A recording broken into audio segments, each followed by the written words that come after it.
玩打游戏时，有个女玩家玩得太菜，被队友喷得挂机了。不久之后，她重连上来，带着哭腔道歉：“对不起，我刚刚烧水给儿子洗澡，把它放在水盆里，结果我忘了关火了。现在它熟了，我该怎么办啊？”我被女玩家的话吓了一跳，仔细看了看这辅助的游戏昵称，居然叫公主玩游戏，一听就很矫情。这时打野喊了起来：“大姐，你不要吓人行不行？”射手也说：“不想玩就算了，大半夜吓人就没意思，投了吧。”说完，他发起了投降投票，可是玩法师的队友没有开麦，一下子就点了拒绝。游戏还在继续，公主哭着说：“呜呜呜，是真的，我儿子他都煮熟了，怎么办好啊？”我忍不住质问他：“我从没听过有人把孩子煮着洗澡的，请问你是咋想的？”公主哭着解释道：“我本来煮好水了，开了一局游戏，水就凉了，你们又骂我，我着急，我就连盆带碗一起放在了炉子上。可是……”说到这里，他突然顿住了，停顿了2-3秒之后，他才恶狠狠地吼道：“都怪你们骂我，都是你们的错，全都怪你们，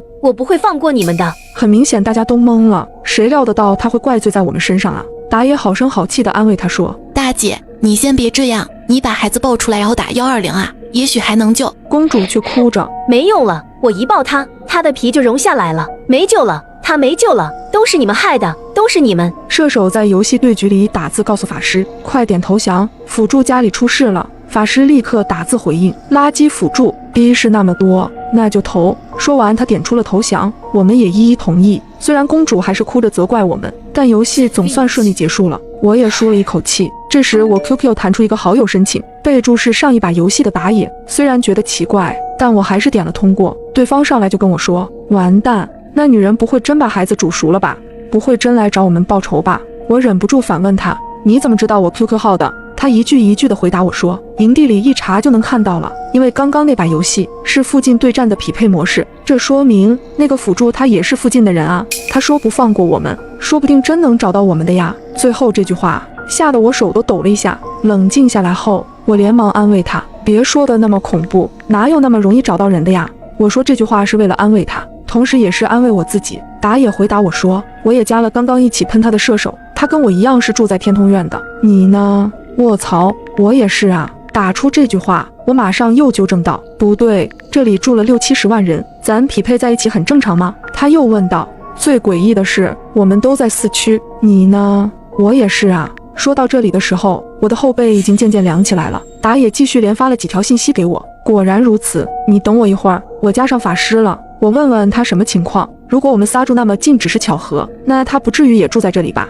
好，你去问问，我等你消息。然而因为事情诡异，我忍不住上社区论坛查了一下。这一查还真让我查到一个新闻，天通苑这里还真出过事，跟今晚那个辅助公主发生的一模一样，也是一个人在家照顾孩子，也是给孩子洗澡贪方便，把不到1岁的小孩放炉子上热水，也是打游戏忘记时间了，把孩子给煮熟，这居然是真事。但我一看报道的时间更不淡定了，这是7天前发生的事啊。而这时候打野又找我了，法师也住在天通苑，事情非常不对劲。我拉个群说，我的额头瞬间渗出了冷汗。群里一共4个人，除了那个女人之外，4个都齐了。我反手就把刚刚看到的新闻链接扔了进去，你们先看这个，是不是跟今晚发生的是一模一样？他们看到后瞬间也炸了。打野率先说道：“你们看到最后了没有？这个女人后来被她老公砍死了。”我立刻打字回应：“是啊。”他死后到今天刚刚好是7天，7日回魂啊！这是法师说：“我什么都没做，怎么突然就惹到鬼了呀？”射手说：“不行，咱们就报警吧，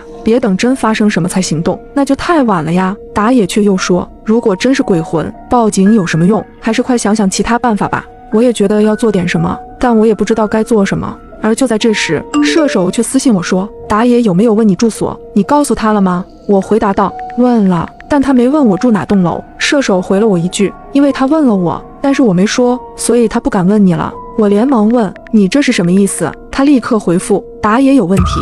晚打游戏时遇到一个女辅助，为了给孩子洗澡贪方便，竟把不到1岁的小孩放炉子上，结果因为打游戏忘记时间，孩子被煮熟了。”射手私信我说：“打野有问题，他找上我们，还像是预先知道我们住哪里一样。你信不信待会提出什么办法的也会是他？”他这句话才刚发出来，我就看到群里打野果然在出主意了。各位，我倒是有个好办法，不知道你们愿不愿意听听看？跟射手猜的一模一样。射手假装配合的在群里回应道：“你说什么办法？如果那个公主真是鬼的话，那他更能找到我们了。我们总不能等着他找上门来。我想，要不我们上门去找他吧，给他祭拜一下，让他放过我们。看到他这么离谱的提议，我脑子里冒出一个念头，这不是让我们去送死吗？射手也给我发来私信说道，你看，他果然提出这种馊主意了是吧？我回复道，的确是，但为什么他要这样做呀？我们去群里聊，把他的真实意图给套出来，说不定那个什么公主跟他是同伙呢。我马上切回了群聊。让我想不到的是，之前脾气不好的法师居然赞成了打野的说法，去倒是没问题。那你知道那个煮死小孩的女人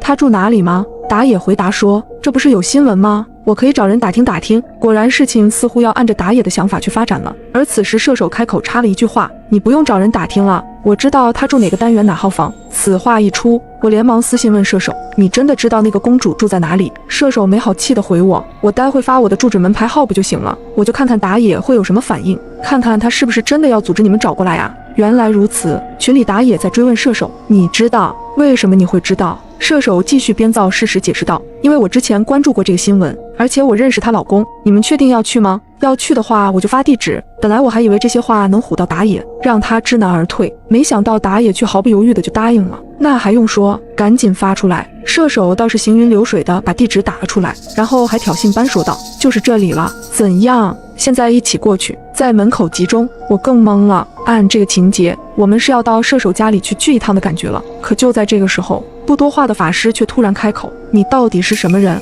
为什么要这样作弄我们？我们到底哪里得罪你了？这句话更是把我弄迷惑了。而说出这句话的同时，法师居然发出了他跟射手的私聊截图。我惊讶地发现，他俩聊天的内容几乎与我的聊天一样，也是怀疑打野，也是说要把自己的地址发到群聊里。最要命的是，法师还补上一句话，这就是煮死孩子那个女人的地址啊！我惊呆了。想不到这个射手一面私下挑起我们对打野的怀疑，一面做着引诱我们去那个女人家这种事。最重要的是，他为什么会知道那个女人的地址？在拆穿他之后，法师继续追问道，你还骗大家说是你自己的地址，你到底有什么企图？受到质问之后，射手却仍然理直气壮地解释，我并没有什么企图，相信我，我是被逼无奈才这样骗你们的。已经说到这个份上了，你们能懂吗？我忍不住打字质问道，我不懂，你到底是什么人？是不是你用什么方法把我们匹配到同一局游戏的？射手又解释说，我都说了自己是被逼无奈的了，还不懂吗？我是受到威胁了呀。至于我们是怎么排到同一局游戏的，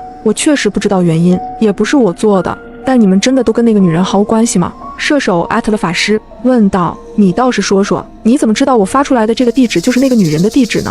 法师沉默了好一会儿，没错，我当然知道那个地址了，难道就不能是我之前看到新闻好奇打听的吗？就因为知道，所以才不可能大夜晚的跑那里去。那一刻我又有点懵了，这两人仿佛知道很多内情，但他们却不愿意坦白说出来，只是互相打哑谜。射手又补充反问了一句，如果你们都认为自己跟那个女人一点关系都没有，那随时都可以退出这个群。我终于忍不住连续发了好几句争辩道，这不还是被刚刚游戏中那个女人给吓到了吗？我也想弄清楚到底怎么回事啊。你们要是知道实情就直说呀，藏着掖着干嘛？今晚游戏里的女人到底是不是7天前煮熟自己孩子然后被老公砍死的那个女人？没想到射手却异常冷静地回答了我一个字，是。我头皮都发麻了。然后他又继续对我跟打野发出灵魂质问，上单你要是不知道这个女人的事，你能在几分钟内搜出关于她的完整新闻报道？还有打野你要是没点问题，你会一开始就组织大家要去那个女人家里？看到第一句我正要辩解，可是看到第二句我却沉默了，因为可能群里的每个人都有问题。